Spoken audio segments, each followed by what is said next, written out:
Permohonan naturalisasi 3 pemain keturunan Indonesia, yakni Justin Hubner, Ivar Jenner, dan Rafael Struwijk, telah resmi disetujui oleh Komisi X Dewan Perwakilan Rakyat DPR Republik Indonesia (RI). Dengan begitu, ketiga calon pemain tim nasional Timnas Indonesia U20 tersebut semakin dekat untuk menjadi warga negara Indonesia (WNI).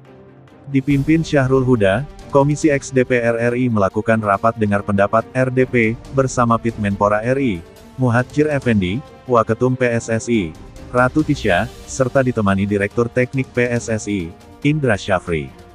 Rapat tersebut membahas terkait naturalisasi 3 pemain Timnas Indonesia U20. Menariknya, tak hanya PSSI saja, melainkan juga ada PP Perbasi yang menyampaikan permohonan terkait pemain naturalisasi. Adapun calon pemain naturalisasi tersebut adalah Jerome Anthony Bin. Komisi X DPR RI memutuskan menyetujui rekomendasi kewarganegaraan RI atas nama saudara Justin Hubner, Ivar Jenner, Rafael Struwijk, dan Jerome Anthony Bin.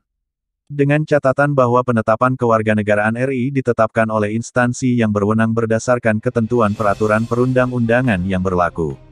Tentunya, ini merupakan kabar yang sangat baik. Mengingat, proses naturalisasi 3 pemain ini agak sedikit terlambat lantaran DPR RI sedang dalam masa reses pada pekan lalu. Pasalnya, 3 pemain ini diproyeksikan untuk tampil di Piala Dunia U20 2023 yang berlangsung di Indonesia.